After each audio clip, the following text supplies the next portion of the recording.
Assalamualaikum warahmatullahi wabarakatuh. Innal hamdalillah nahmaduhu wa nasta'inuhu wa nastaghfiruh wa na'udzu billahi min shururi anfusina wa sayyiati a'malina. Man yahdihillahu fala mudhillalah wa man yudlil fala hadiyalah. Asyhadu an la ilaha illallah wahdahu la syarika lah wa asyhadu anna Muhammadan abduhu wa rasuluh. Ya ayyuhalladzina amanu taqullaha haqqa tuqatih wa la tamutunna illa wa antum muslimun. Ya ayyuhan nasu taqu rabbakumul ladzi khalaqakum min nafsin wahidah wa khalaqa minha zawjaha وبث منهما رجالا كثيرا ونساء واتقوا الله الذي تساءلون به والأرحام إن الله كان عليكم رقيبا يا أيها الذين آمنوا اتقوا الله وقولوا قولا سديدا يصلح لكم أعمالكم ويغفر لكم ذنوبكم ومن يطع الله ورسوله فقد فاز فوزا عظيما. أما بعد فإن أصدق الحديث كتاب الله وخير الهدى هدى محمد صلى الله عليه وعلى آله وسلم وشر الأمور محدثاتها فإن كل محدثة بدعة وكل بدعة ضلالة wa kullu dhalalatin finnar. Jamaah kajian Masjid Al-Imam Asy-Syafi'i rahimahullahu taala Kota Mojokerto rahimani Allahu iyyakum. Alhamdulillah, segala puji hanya milik Allah alladzi bi ni'matihi, yang dengan nikmat dan karunia dari Allah semata tatimmus sholihat, segala kebaikan menjadi sempurna. Jamaah kajian rahimani Allahu iyyakum, kita lanjutkan kembali kajian bulanan kita membahas kitab kumpulan 88 mutiara faidah. Kita masih dalam pembahasan tentang sabda-sabda Rasulullah sallallahu alaihi wasallam. Dan dalam kesempatan malam hari ini kita masuk pembahasan yang berikutnya, halaman 15 poin yang ke-11. Benar ini jamaah? Hari ini halaman 15 poin yang ke-11. Berjudul Jauhi Revolusi. Penulis berkata, ila man afta. Hadis ini ditujukan kepada mereka-mereka yang berfatwa bijawazis Taurat, berfatwa tentang bolehnya melakukan revolusi. Disebutkan fi ahdin Nabi sallallahu alaihi wasallam, di zaman ketika Rasulullah sallallahu alaihi wasallam Nabi Muhammad masih hidup, aftau, mereka-mereka ini pernah berfatwa, memberikan fatwa kepada jarihan, seorang yang kepalanya terluka, ada luka di kepalanya. Mereka berfatwa bil ghusli, agar orang yang kepalanya luka dan sedang mengalami junub itu supaya mandi. Karena yang mereka tahu bahwa seorang yang junub diwajibkan untuk mandi. Famata, maka ternyata orang yang diperintahkan untuk mandi itu meninggal dunia, wafat.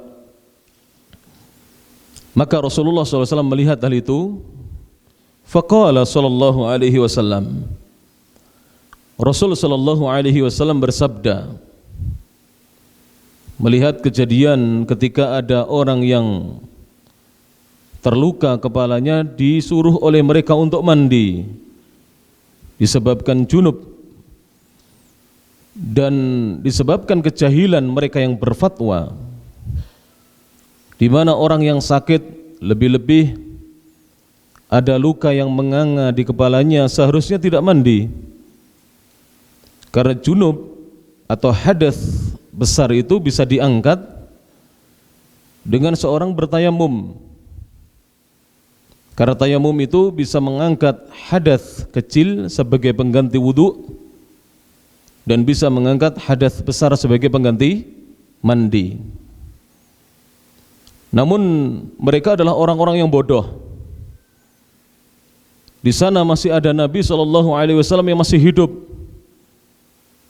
masih ada orang yang alim, orang yang paling tahu Islam. Ternyata mereka lancang berfatwa, dan disebabkan fatwa tersebut seorang yang terluka kepalanya itu kemudian meninggal dunia, wafat. Maka Rasulullah SAW marah terhadap mereka. Beliau SAW murka dan mengatakan, faqala sallallahu alaihi wasallam, qataluhu, mereka telah membunuhnya. Mereka telah membunuh orang tersebut disebabkan fatwanya yang memerintahkan untuk mandi, padahal orang itu jelas-jelas terluka di kepalanya. Qatalahumullah, semoga Allah membinasakan mereka. Sangat jarang lisan Nabi yang mulia itu mendoakan keburukan bagi umatnya, hamba-hamba Allah. Dan tidaklah keluar doa keburukan dari Rasulullah SAW melainkan terhadap mereka-mereka yang pantas didoakan dengan doa-doa keburukan oleh Nabi SAW. Maka Rasulullah kemudian murka dan mendoakan, qatalahumullah, semoga Allah membinasakan mereka-mereka yang berfatwa tanpa ilmu. Hadis yang mulia ini rawahu Abu Dawud, diriwayatkan oleh Imam Abu Dawud dalam sunannya. Hadis nomor 336. Al-hadithu as-sadisu wa thalathuna wa thalathumi'ah. Hadis yang ke-336. Min hadithi Jabir bin Abdullah, dari hadisnya Jabir putranya Abdullah radhiyallahu anhuma. Semoga Allah Subhanahu wa taala meridhai Jabir dan ayahandanya. Karena Jabir ini sahabi, seorang sahabat. Abdullah ayahnya Jabir juga seorang sahabi, sahabat. Radhiyallahu anhuma. Semoga Allah meridhai keduanya. Dan hadis ini wa hassanahul Albani. Hadis ini dinyatakan sanadnya hasan oleh Syekh Al-Allamah Al-Muhaddits Muhammad Nasiruddin Al-Albani rahimahullahu taala fi Sahih Abi Dawud, dalam Sahih Sunan Abi Dawud. Jadi hadis ini adalah hadis yang hasan.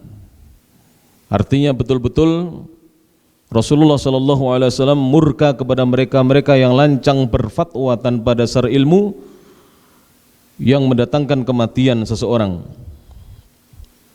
Maka di sini penulis mengatakan, fakaifa biman halakat bifatwahu syu'ub. Fakaifa, maka bagaimana, biman halakat, dengan seseorang yang disebabkan, biman halakat, dengan seseorang yang telah binasa bifatwahu, disebabkan fatwanya, syu'ubun, banyak rakyat. Jadi rakyat-rakyat meninggal dunia, mereka binasa disebabkan fatwa orang-orang yang di zaman ini. Oleh karena itu para jamaah yang rahmati Allah Subhanahu wa taala, hendaknya kita menjaga lisan kita, kita menjaga tangan kita. Jangan kita berbicara tanpa dasar ilmu. Jangan kita menulis, mengetik di HP kita, di media sosial kita tanpa dasar ilmu. Karena semuanya akan dimintai pertanggungjawaban oleh Allah Subhanahu wa taala.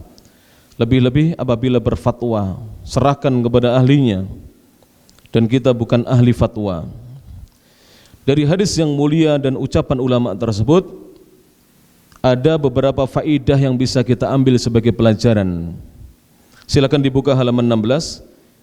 Faidah hadis dan ucapan ulama. Yang pertama, haramnya berfatwa tanpa ilmu. Jadi berfatwa tanpa ilmu itu haram. Oleh karena itu, di negeri kita, di negara kesatuan Republik Indonesia yang kita cintai bersama ini, sudah ada komisi fatwa MUI, serahkan kepada mereka.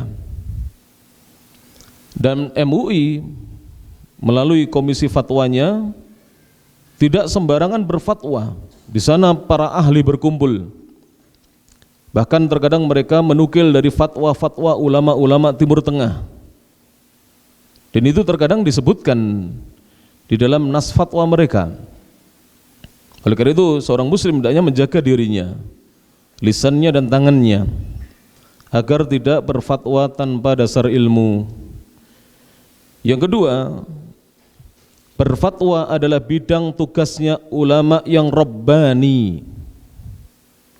Ulama rabbani adalah ulama yang betul-betul mumpuni, yang menguasai Al-Quran dan Sunnah, dan berupaya untuk memahami Al-Quran dan Sunnah sesuai dengan pemahaman yang benar, berdasarkan apa yang datang dari para sahabat radhiyallahu anhum, para tabi'in dan atba'ut tabi'in rahimahumullah. Dan bidang fatwa itu bukanlah untuk sembarang orang.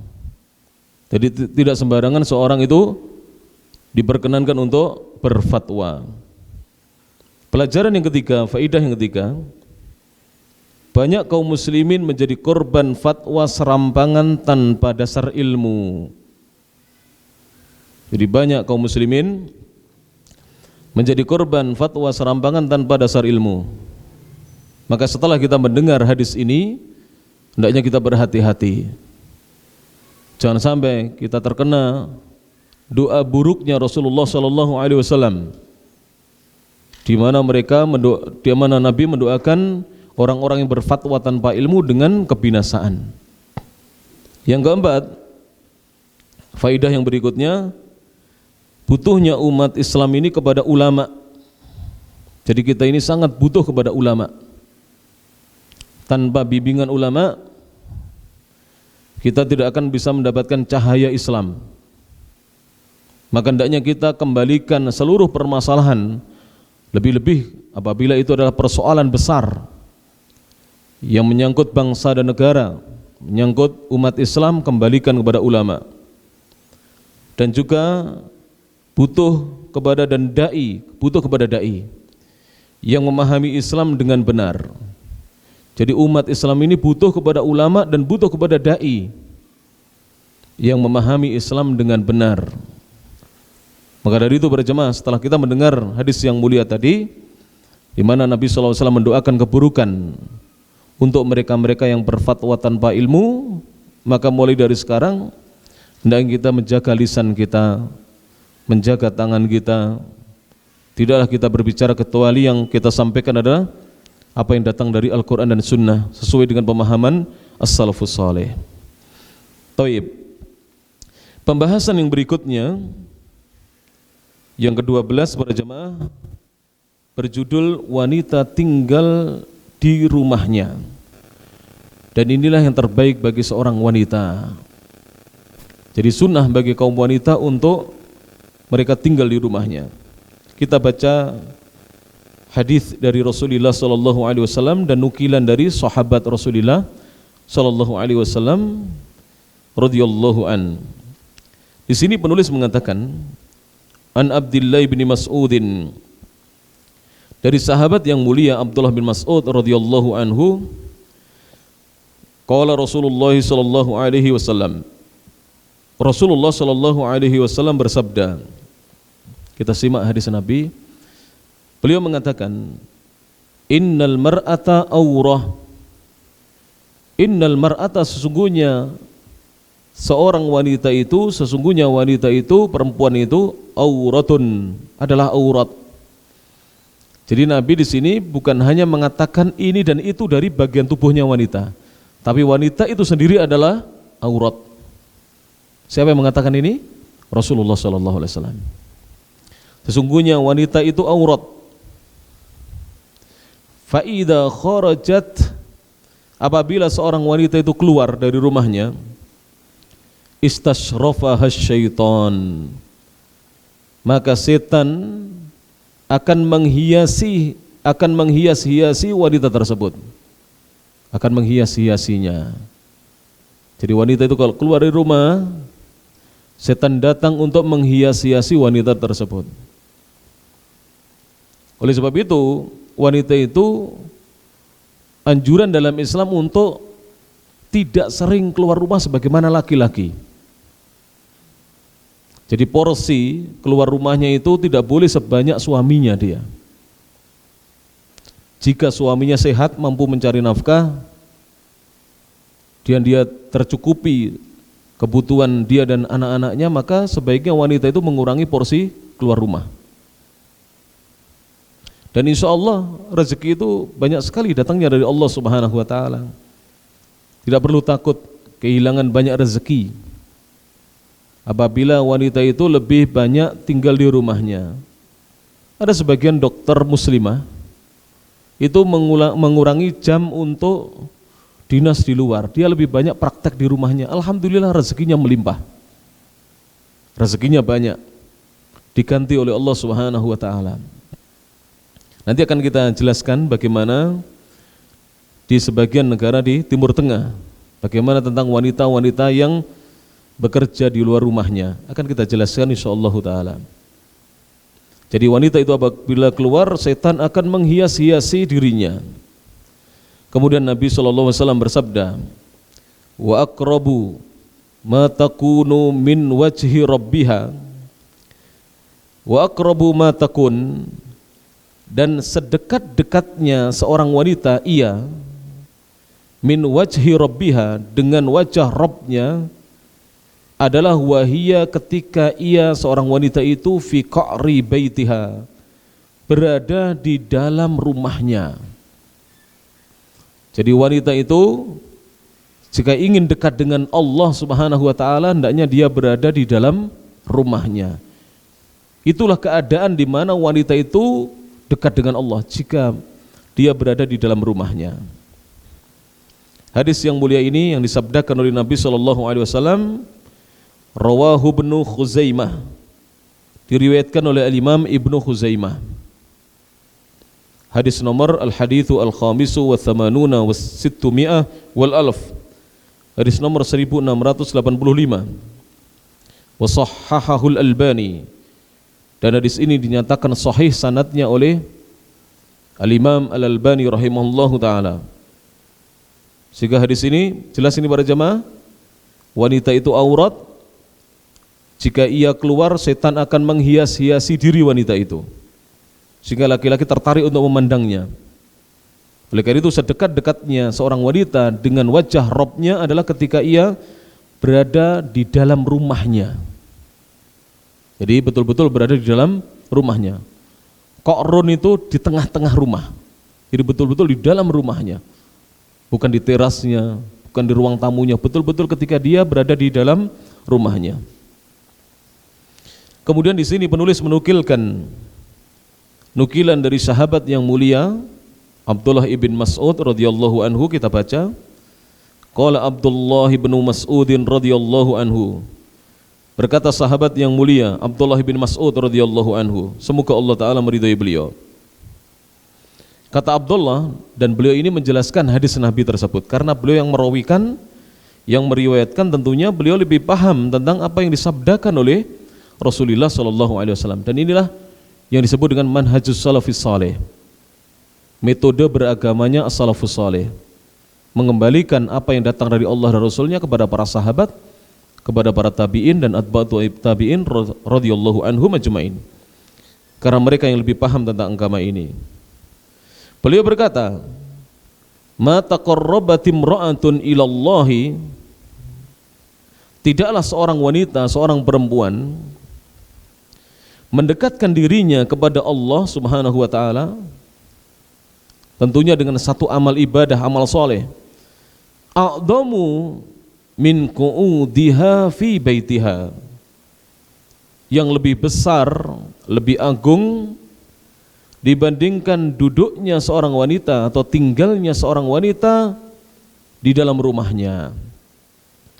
Jadi tidak ada amal ibadah yang lebih mendekatkan, kata Ibnu Mas'ud, diri seorang wanita kepada Allah Ta'ala melebihi tinggalnya dia, duduknya dia di dalam rumahnya. Paham ini para jemaah? Jadi wanita sekedar tinggal di dalam rumah, walaupun tidak seperti panjenengan menuntut ilmu, bekerja mencari nafkah di luar, itu sudah mendapatkan pahala yang besar. Karena itu ibadah yang paling agung buat wanita. Bahkan itu adalah sebesar-besar pendekatan diri seorang wanita kepada Allah Ta'ala. Indah sekali ini ya. Sehingga para ibu tidak usah iri dengan suaminya. Enak laki-laki bisa sering keluar rumah, bekerja, mencari ilmu, sebentar-sebentar ikut kajian, kami tidak bisa.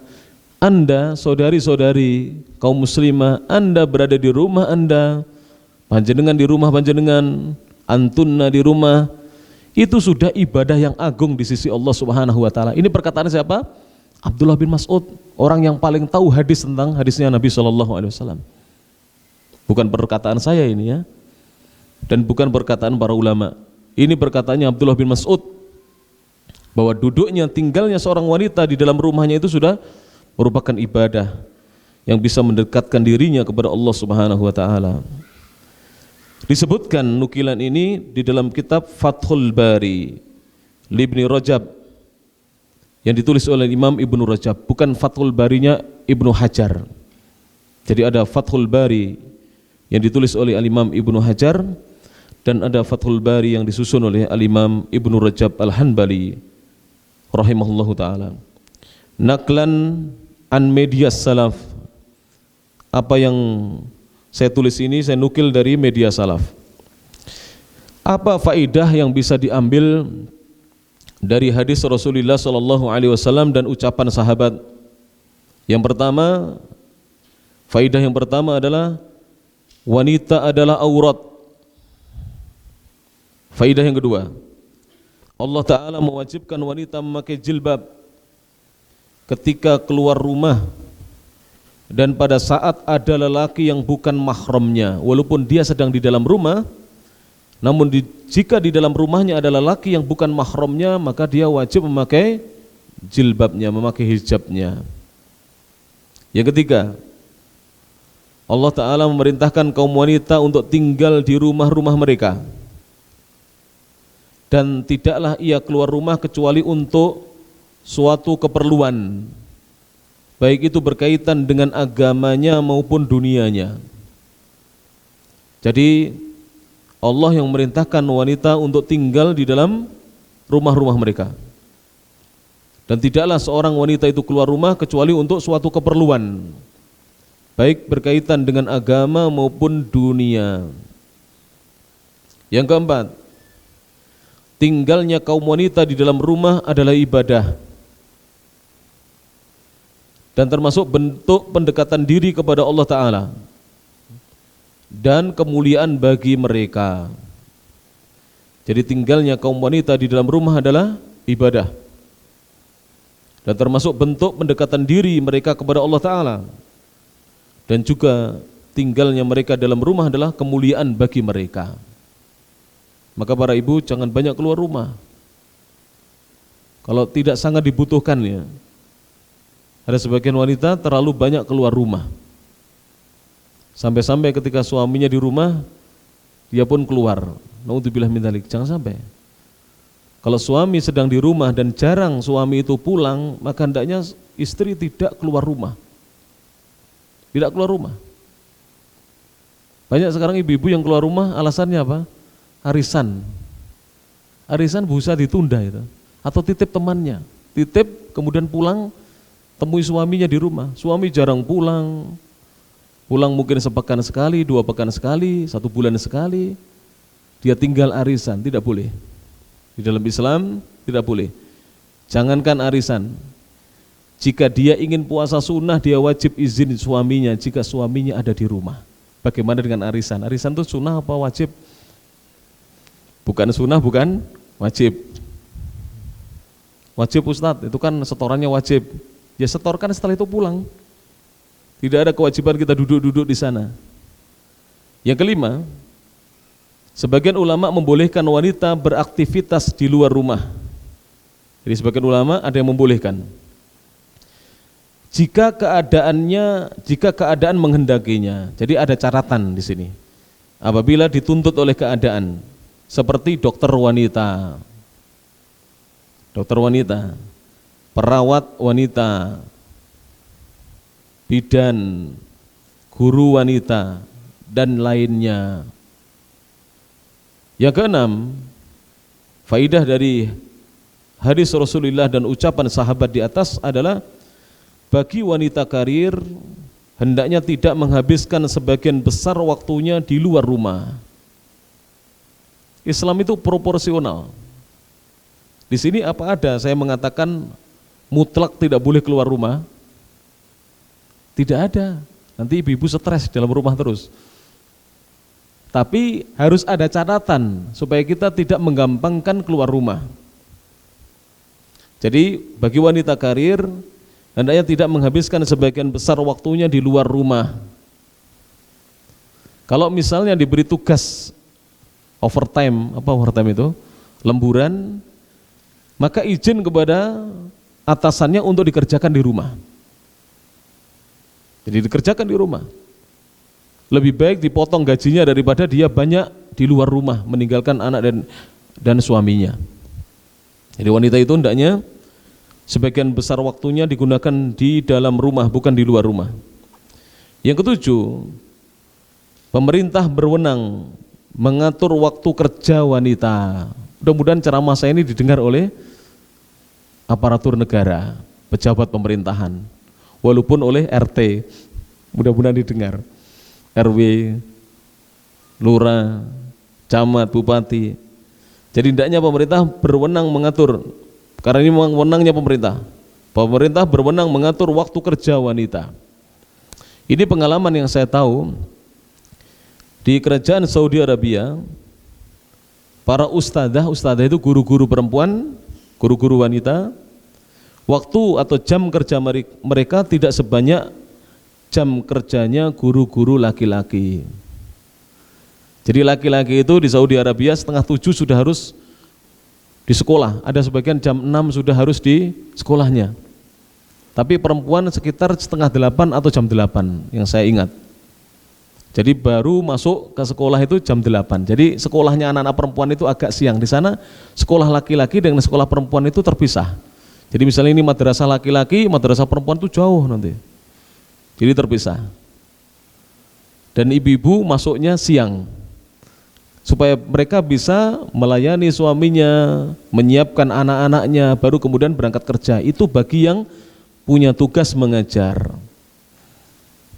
Dan itu saya perhatikan di sana. Jadi jam kerjanya wanita di sana kerja juga ada. Tapi jam kerjanya mereka tidak sebanyak jam kerja laki-laki. Tapi gajinya mereka sama. Jadi kalau pangkatnya sama, gajinya sama. Tapi jam kerjanya tidak sebanyak kerjanya laki-laki. Jadi laki-laki jam kerjanya lebih banyak. Dan Masya Allah, di luar pembahasan kita ya, yang saya amati di sana, jika bulan Ramadan itu, yang biasanya orang kerja 8 jam atau 9 jam, itu dipangkas tinggal 6 atau 7 jam. Ternyata dalam prakteknya, saya tanya kepada teman-teman, seringnya mereka hanya kerja 3 maksimal 5 jam di bulan Ramadan. Gajinya sama. Dan ada THR di akhir bulan Ramadan. Jadi gajinya sama. Ini perlu ditiru. Gak apa-apa. Jam kerja dipangkas, gajinya tetap. Insya Allah barokahnya tetap ada. Supaya orang tetap bisa beribadah. Makanya saya perhatikan di sana. Orang-orang Saudi itu kalau Ramadan malam itu mencari masjid yang sholatnya lama dan bacaan imamnya baik. Kalau kita kan tidak. Kalau Ramadan kita cari yang bacaan imamnya paling cepat, paling pendek. Mana yang selesainya cepat itu yang diburu masjidnya. Laris. Imam Syafi'i kalau terlalu panjang nggak diburu. Tidak laris di bulan Ramadan. Saya mendapati masjid-masjid yang selesai jam 10 malam itu penuh para jamaah. Tapi masjid-masjid yang selesai sore itu sedikit di sana. Kenapa? Karena mereka memburu pahala.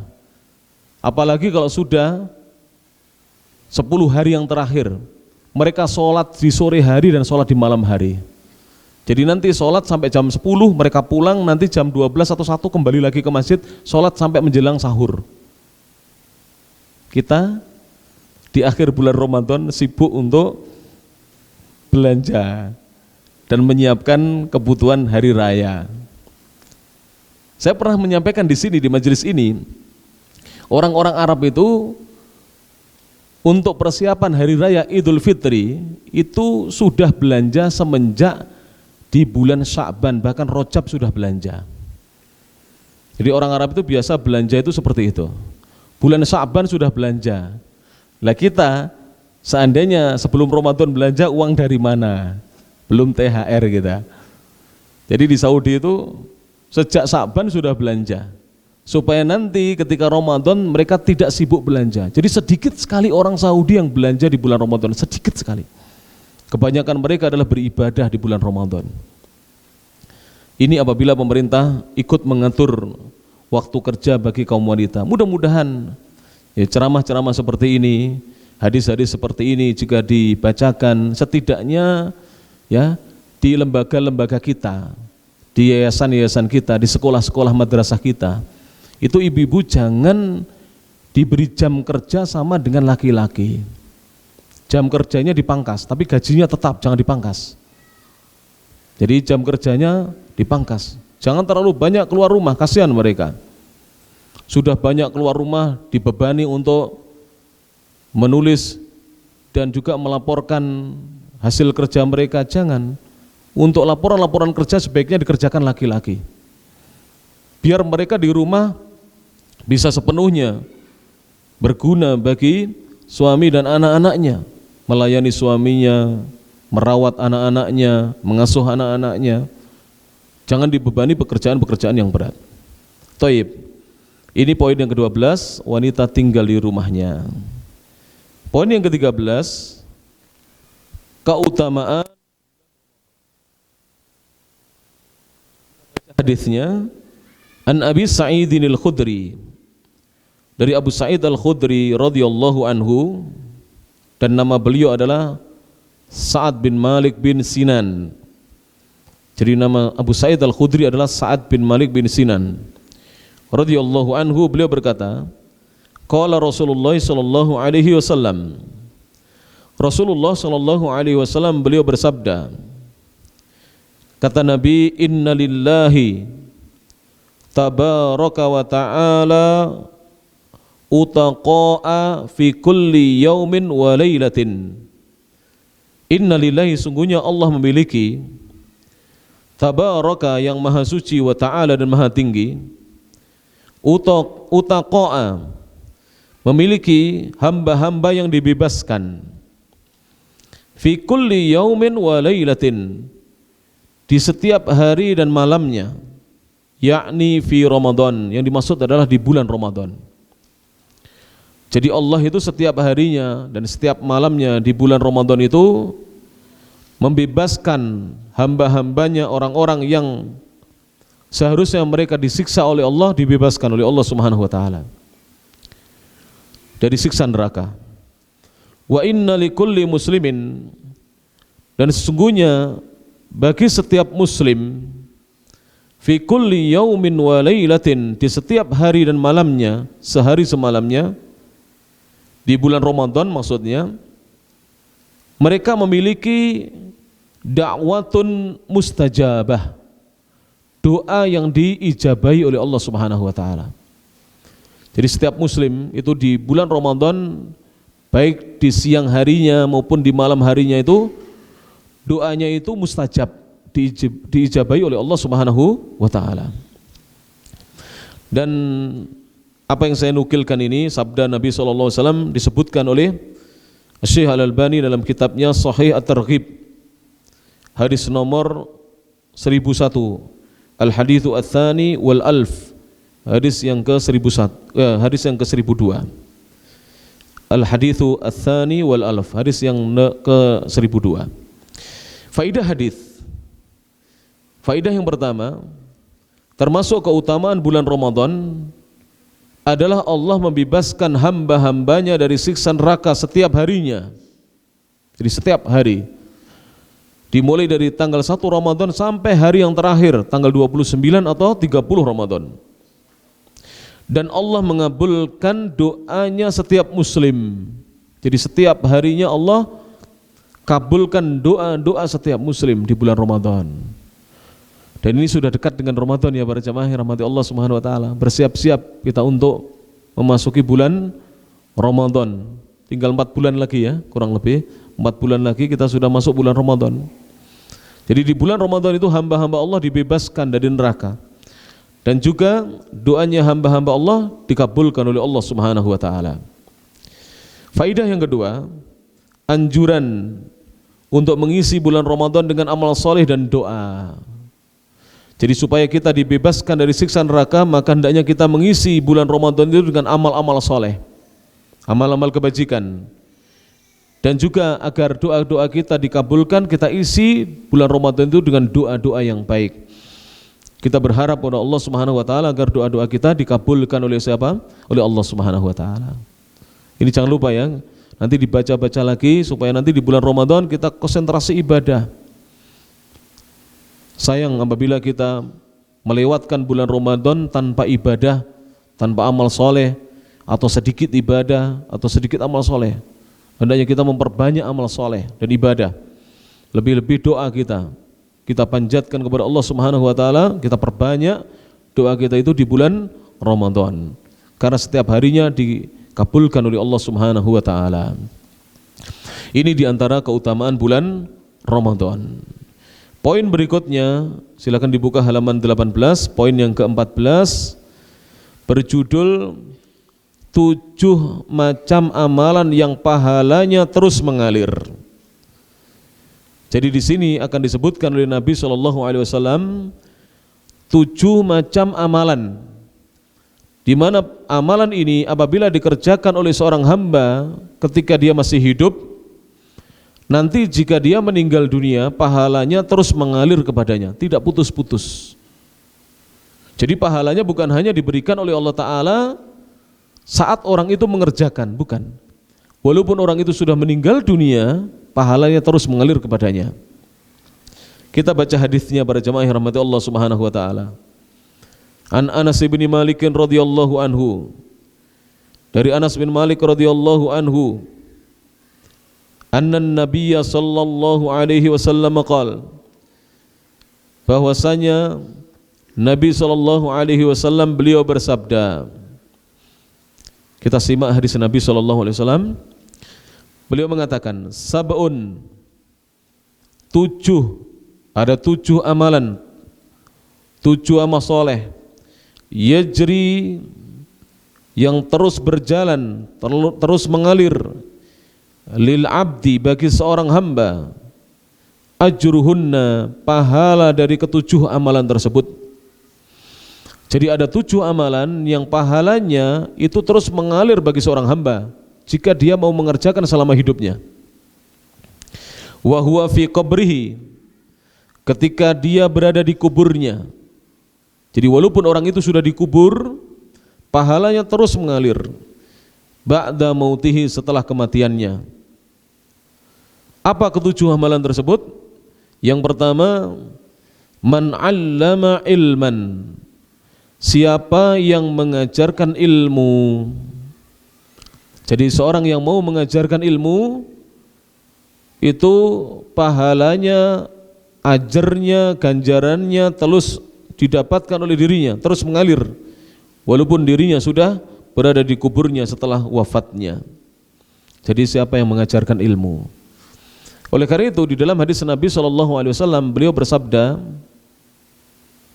kata Nabi, khairukum Man ta'allamal Qur'ana wa 'allama.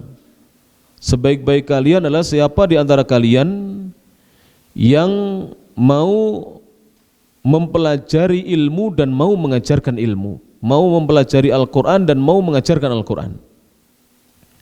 Dan ilmu yang paling utama adalah ilmu tentang Al-Qur'an sebelum ilmu-ilmu yang lainnya. Dan dari ilmu-ilmu Al-Qur'an itu yang paling afdal adalah ilmu tentang tauhid. Maka siapa yang mengajarkan ilmu, maka dia akan mendapatkan aliran pahala dari Allah Subhanahu wa taala sekalipun dia di dalam kuburnya setelah kematiannya. Maka mari kita dorong ya para jamaah, anak-anak kita untuk dia belajar agama supaya nanti dia bisa mengajarkan ilmu. Sebenarnya mengajarkan ilmu agama itu bukan monopoli para ustadz atau para dai atau para kiai atau para syekh saja, tidak. Antum misalnya panjenengan bisa membaca Al-Quran dengan baik. Kalau ada TPQ atau TPA di sekitar rumah kita, coba kita minta waktu 1 hari kita ajarkan ilmu di situ. Kita sampaikan ilmu, kita mengajari baca Quran. Walaupun kita hanya mampu membaca Al-Quran saja, mungkin kita belum tahu terjemahannya Al-Quran, tapi kita sudah mampu membaca Al-Quran dengan baik. Kita tahu tajwidnya, kita tahu makharijul hurufnya, kita tahu sifatul hurufnya, kita punya hafalan surat-surat pendek misalnya. Ajarkan Al-Quran agar kita digolongkan golongan yang pertama ini, yaitu seorang yang mengajarkan ilmu. Yang kedua, amalan yang kedua adalah au qara nahron, atau seorang yang dia menggali, membersihkan lumpurnya nahron, sungai. Jadi sungai yang dangkal, kemudian alirannya tidak bisa deras. Jika dia menggali lumpur itu, dibawanya ke atas supaya aliran sungai itu deras, jika datang misalnya hujan tidak banjir, maka dia akan mendapatkan dari Allah Subhanahu wa taala pahala yang terus mengalir sekalipun dia telah meninggal dunia. Ini banyak ya di zaman ini orang-orang di desa-desa itu yang dia insya Allah pahalanya terus mengalir. Jadi dia mengalirkan aliran-aliran sungai. Saya lihat di beberapa daerah di Jawa Barat, di beberapa daerah yang lainnya, itu orang-orang tua. Sampai ada yang melubangi, ya, membuat aliran sungai yang ada di bukit, sampai sungai itu bisa menembus bukit. Kemudian mengairi tanah-tanah yang ada di seberang bukit. Ini pahalanya besar sekali di sisi Allah Subhanahu wa taala. Yang ketiga para jemaah, au hafara bi'ran, atau seorang yang dia menggali sumur supaya air sumur itu bisa dimanfaatkan oleh kaum muslimin. Jadi dia menggali sumur agar dengan digali itu airnya bisa dimanfaatkan oleh kaum muslimin. Ini orang-orang Timur Tengah ini di Indonesia mereka semangat ya. Bukan hanya di Indonesia, di seluruh dunia mereka. Mereka mengirimkan dananya untuk dibuat sumur-sumur di seluruh dunia. Karena mereka tahu pahala menggali sumur. Yang keempat, au gharasa nakhlan. Au gharasa nakhlan, atau dia menanam pohon kurma. Jadi seorang yang menanam pohon kurma itu termasuk orang yang akan mendapatkan pahala yang terus mengalir sekalipun orangnya sudah meninggal dunia. Antum tahu pohon kurma itu? Kurma itu hampir sama dengan pohon kelapa, tetapi dia lebih baik daripada pohon kelapa. Kurma itu walaupun usianya 80 sampai 100 tahun masih berbuah. Jadi saya pernah diajak oleh Syekh jalan-jalan, guru kami, seorang qadhi di Saudi Arabia. Beliau ini menceritakan kepada kami bahwa kurma ini usianya sekitar 80 tahun. Jadi sebelum saya lahir ini sudah ada, kata Syekh. Sebelum saya lahir ini sudah ada. Ada yang usianya 100 tahun. Kurma itu sejak ditanam sampai tua itu bisa produktif, hasilnya bagus itu dari usia 5 tahun sampai 80 tahun. Kurma itu. Jadi 5 tahun sampai 80 tahun itu produktif kurma itu. Lebih dari 80 masih berbuah tapi kurang produktif sebagaimana biasanya. Tapi buahnya masih ada. Maka orang yang menanam kurma mendapatkan pahala besar dari Allah Subhanahu wa taala. Jadi yang mau menanam kurma. Kemudian yang kelima, au bana masjidan, atau membangun masjid. Jadi siapa dulu kaum muslimin di Mojokerto dan sekitarnya yang ikut berpartisipasi membangun masjid Imam Syafi'i ini, maka dia akan mendapatkan pahala yang terus mengalir walaupun dia sudah meninggal dunia. Yang keenam, au warratha mushafan, atau dia mewariskan mushaf, yaitu dia wakafkan mushaf. Di sini banyak saya lihat tadi mushaf-mushaf. Mungkin itu wakaf dari kaum muslimin. Jika orangnya yang mewakafkan sudah meninggal dunia, dapat pahala terus. Indonesia ini sering dapat wakaf dari Saudi para jemaah. Quran. Baik dibeli dari sana, dikirim dari sana, maupun dikirim uangnya, kemudian mereka orang-orang Saudi meminta supaya diberikan mushaf dan dibagikan ke seluruh Indonesia. Mereka tahu pahalanya, bahwa setelah meninggal dunia terus mengalir kepadanya. Yang ketujuh, yang terakhir, au taraka waladan, atau orang tersebut meninggalkan seorang anak, yastaghfiru lahu ba'da mautih, yang anak tersebut memintakan ampunan untuk dirinya setelah kematiannya. Maka hendaknya kita mendidik anak-anak kita menjadi anak-anak yang saleh dan salihah, agar kalau kita meninggal dunia sewaktu-waktu mereka mendoakan diri kita. Hadis ini rawahu Al-Bazzar, diriwayatkan oleh Imam Al-Bazzar fil Musnad, dalam Musnad Al-Bazzar, hadis nomor at-tasi'u wa thamanuna wal mi'atan wa sab'atu alaf 7289, wa hassanahul Albani, dan hadis ini dihasankan, dinyatakan sanadnya bagus oleh Al-Imam Al-Albani fi Sahih Targhib, hadis nomor ats-tsalitsu wa sab'un 73. Faidah dari hadis tersebut, yang pertama, ada amalan yang pahala dan ganjarannya tetap mengalir sekalipun orang yang mengerjakannya telah wafat, ada. Yang kedua, dianjurkan dalam Islam untuk mengajarkan ilmu, mengalirkan sungai, menggali sumur yang airnya dimanfaatkan makhluk Allah Ta'ala, menanam pohon kurma, membangun masjid, menyedekahkan mushaf Al-Quran, dan juga mendidik anak agar menjadi anak yang saleh. Ini anjuran, karena siapa yang melakukan amalan-amalan tersebut yang sudah saya sebutkan tadi, maka pahalanya terus mengalir sekalipun orangnya sudah wafat.